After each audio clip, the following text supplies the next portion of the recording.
ABC is right angle and right angle at B, यहां पे कितने डिग्री है 90, such that BCA equal to 2BAC, BCA is 2BAC, 2BAC। इसका मतलब ये हो गया कि ये जो है ये और ये इन दोनों में रिलेशन क्या दिया हुआ है कि ये अगर x है तो ये 2x है, ये बोला जा रहा है। ठीक है, अब आगे दिया हुआ है कि सो दैट द हाइपोटेनियस ये AC इज 2BC, ठीक है 2BC। सो इसका मतलब ये हो गया कि अगर अपन इस पूरे ट्रायंगल्स को क्या कर दें, इक्विलेटरल प्रूव कर दें, क्या प्रूव कर दें, इक्विलेटरल, और ये साइड इक्वल दिखा दे, तो ये हो जाएगा अपना, क्या हो जाएगा 2BC के इक्वल AC, यही होगा ना। अब देखो यहां पे ये 90 है, ऑलरेडी दिया हुआ है, ठीक है। अब इस ट्रायंगल में हम क्या लगा लेते हैं, एंगल सम प्रॉपर्टी, तो अपन लिखेंगे इन ट्रायंगल ABC, सो इसमें हो जाएगा x plus 2x plus 90 equal to 180।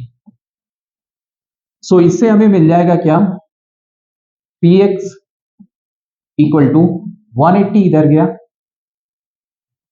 और ये 90 भी इधर आया 180 के पास, तो 180 से 90 माइनस होगा तो क्या मिलेगा 90। सो ये कट गया, कितना आ गया अपना 30 डिग्री। सो x हो गया अपना 30 डिग्री, समझ में आया। सो इसका मतलब ये हो गया 30 डिग्री, ओके, और ये कितना हो गया 60 डिग्री, कितना हो गया 60 डिग्री। अब देखो यहां पे इन दोनों ट्रायंगल्स को हम कॉन्ग्रुएंट प्रूव करने वाले हैं, क्या प्रूव करने वाले, कॉन्ग्रुएंट, क्योंकि ये दोनों ट्रायंगल्स अगर कॉन्ग्रुएंट हो गए तो ये 60 है तो ये भी 60 हो जाएगा, ये 30 है तो ये भी 30, और जो हमारी एक्सपेक्टेशन थी कि इसको एक इक्विलेटरल ट्रायंगल बना ले वो बन जाएगा इजीली। तो इन दोनों ट्रायंगल्स को क्या करते हैं अपन, प्रूव करते हैं पहले कॉन्ग्रुएंट। तो in triangle ABC and triangle ABD, ठीक है, इन दोनों ट्रायंगल्स में क्या क्या चीजें हमारे पास हैं, गिवन है, पहले उस पर हम फोकस करते हैं। तो देखो AB हमारे पास कॉमन है इन दोनों ट्रायंगल्स में, सो अपन लिखेंगे AB equal to BA, this is common, ठीक है, ये कॉमन हो गया। अब दूसरी चीज क्या है, ये 90 है तो ये भी 90 होगा लीनियर पेयर से, तो आप लिखोगे ABC angle ABC equal to angle ABD, और इसको लिखोगे ईच 90, समझ में। अब देखो दूसरी चीज क्या आप बोल सकते हो, ये साइड हो गया कॉमन, ये 90 हो गया, बाकी कोई भी चीज और नहीं मिलने वाली है जिसके बेसिस पे आप ये बता पाओ कि ये ट्रायंगल क्या है, कॉन्ग्रुएंट है, ठीक है। क्योंकि या तो इसको हम कंस्ट्रक्शन के थ्रू लेते, लेकिन ये तो कंस्ट्रक्शन के थ्रू आएगा नहीं क्योंकि इन्होंने ऑलरेडी इसको 90 बोल दिया है, ठीक है। तो एक चीज अपने को यहाँ पे कंस्ट्रक्शन के थ्रू लेना पड़ेगा, लेकिन इसे नहीं लेंगे, इस एंगल को हम कंस्ट्रक्शन के थ्रू इसे लिखेंगे, साइड को, किसे लिखेंगे, साइड को, ठीक है। तो अपन लिखेंगे BC इक्वल टू BD, ये बाई कंस्ट्रक्शन अपन लिखेंगे कि ये इक्वल है ना, एक जगह आपको हाथ मारना ही पड़ेगा, बाई कंस्ट्रक्शन, ठीक है, बाई कंस्ट्रक्शन, नहीं नहीं, ठीक है, ये बाई कंस्ट्रक्शन होगा। अब देखो ये दोनों ट्रायंगल्स कॉन्ग्रुएंट हैं,